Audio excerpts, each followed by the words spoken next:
बिस्मिल्लाहिर्रहमानिर्रहीम। अस्सलाम वालेकुम व्यूअर्स। आज जो रेसिपी मैं बनाने जा रही हूँ वो बड़ी मज़ेदार फॉइली मटन लेग है, यानी कि मटन रान। आए उसके वो बनाने की तरफ आते हैं। सबसे पहले मैं देखें जिंजर ले रही हूँ। जिंजर मैंने फ़्रेश ली है और उसको मैंने मैनुअली पीस लिया है।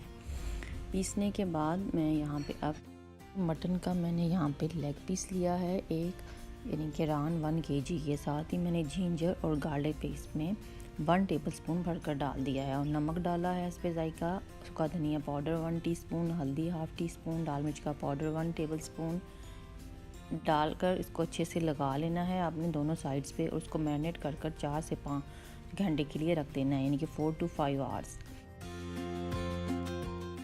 आप इसको ओवरनाइट भी रेफ्रिजरेटर में मैरिनेट कर रख सकते हैं।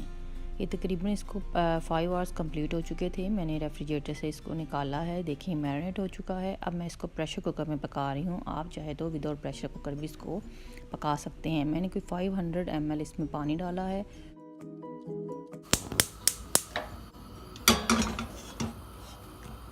इसको हाई टू मीडियम फ्लेम पर मैं 20 मिनट्स के लिए प्रेशर लगाकर रख दूँगी इसको गलने के लिए।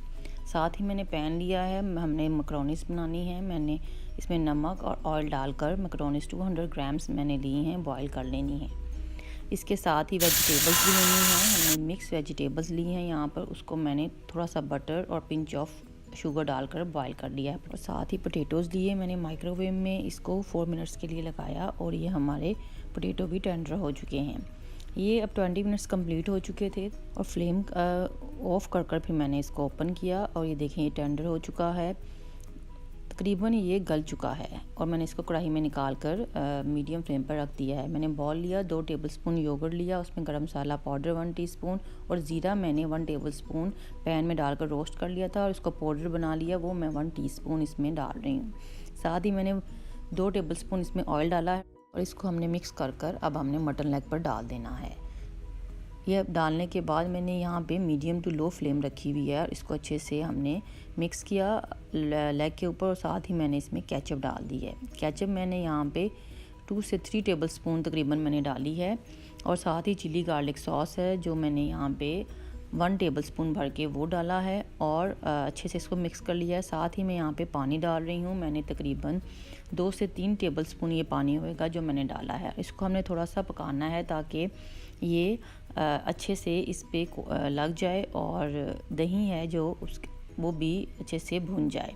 और ये जैसे कि आपने देख रहे हैं वीडियो में, आपने ऐसे ही मसाले को ऊपर से डालते जाना है और इसको अच्छे से भून लेना है। ये हमारा रोस्ट जो मटन की लेग है वो रेडी हो चुकी है। यहाँ पे मैंने हीट प्रूफ डिश ली है, उस पर मैंने फॉइल पेपर बिछा दिया है और साथ ही मैंने ऊपर से लेग पीस रख दी है। और जो स्पाइस बचा हुआ था मैंने लो फ्लेम पे उसमें मैक्रोनीस मिक्स वेजिटेबल्स फ्रोज़न थी, बॉयल की हुई चीज़ें हैं सब ये, वो और पोटैटो ये ऊपर से डालकर हमने इसमें नमक, काली मिर्च और आप चाहे तो सोया सॉस और केचप डालकर इसको अच्छे से मिक्स कर लें। मिक्स करने के बाद हमने इसको मटन लेग के ऊपर डाल देना है और जो फॉइल पेपर है उससे हमने अच्छे से इसको सील कर देना है ताकि इसकी स्टीम बाहर ना आए। और हमने जो कूलिंग रैक है, बेकिंग ट्रे पे नहीं रखना, जो कूलिंग रैक है उस पर हमने इस ट्रे को रख कर 220 पे मैंने प्री हीट किया हुआ था। इसको कोई 20 से 25 मिनट्स के लिए हमने इसको बेक करने के लिए रख देना है। पहले मैंने 15 मिनट्स नीचे का फ्लेम ऑन किया था बेकिंग पार्ट का और 10 मिनट्स ऊपर का। और ये देखें ये हमारी माशाल्लाह से बड़ी प्यारी जो फॉइली मटन लेग है रेडी हो चुकी है। आप देख रहे हैं कि कितनी मज़ेदार ये लग रही है। आप ऊपर से इसमें केचप स्प्रिंकल कर साथ सर्व करें या जो सॉस आप पसंद करते हैं उसके साथ इसको सर्व करें, या खुब्स के साथ खाएं या आप प्लेन राइस के साथ इसको एंजॉय करें। ये बड़े अच्छे से टेंडर यानी कि गल चुकी है। और यहाँ पे मैं एक चीज़ ऊपर से सर्विंग के टाइम रखना भूल गई थी, वो बॉयल एग हैं, वो आप एंड में देखेंगे। मैंने इसको उसके साथ सर्व कर दिया है और आप ज़रूर ट्राई कीजिएगा। मुझे बताइएगा कि मेरी ये रेसिपी आपको कैसी लगी। उम्मीद है कि पसंद आएगी। मुझे दुआओं में याद रखें। मेरे चैनल को सब्सक्राइब करना मत भूलें। लाइक करें, कमेंट्स दें, शेयर करें। Thanks for watching. अल्लाह हाफिज़।